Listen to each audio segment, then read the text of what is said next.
Hey, let's get on to the fallout from Scott Morrison's trip, the Quad meetings, the AUKUS arrangements. How successful do you think it was getting the Quad together and what they ended up deciding on? Look, I think it's very important. I mean, this was the first in-person, face-to-face leaders meeting. That alone is worth its weight in gold. And so they were able to talk through a whole range of issues because, yes, this is a security and defence arrangement, but this also deals with climate change and it also deals with COVID, among other issues. So it was a very important event. And for Australia's security, you cannot overstate the value of the Quad because this is an alliance of the democratic states with blue water navies. America, Australia, India, and Japan.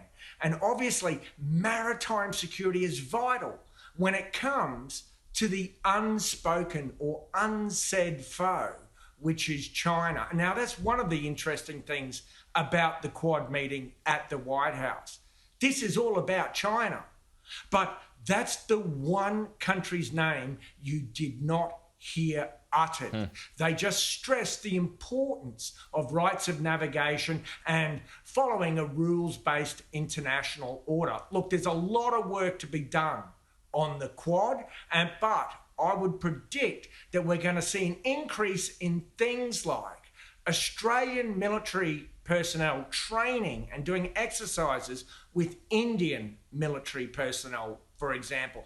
Perhaps moving eventually to some kind of interoperability where we can work with the Indians as easily as, say, we work with the Americans. What about the challenges now of getting the French back on side? We know that President Biden has spoken to Macron. They've buried the hatchet, or so it would seem, or made movements towards that. It's a different story for Scott Morrison, though. But now I read over the weekend, Michael, that they want a $66 billion payout when it comes to that torn-up submarine contract, which is insane.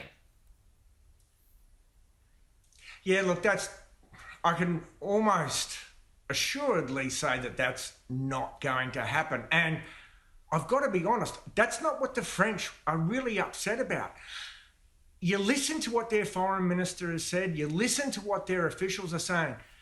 They're not upset about losing the defence contract.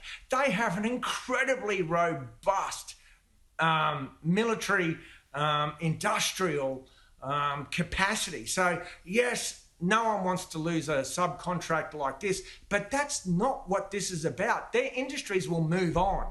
This, for them, has been about the fact that they were left out of the loop. That's really what's enraged them.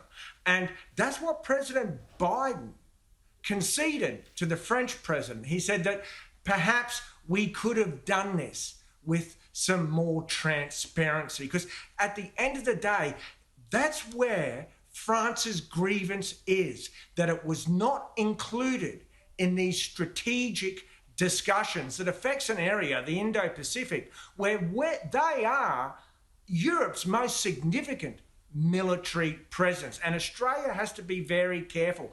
We can't afford not to start re-engaging with the French because the English will continue to do so. The Americans have already started doing so. And we can't afford to jeopardise our relationship with the French over this subs deal.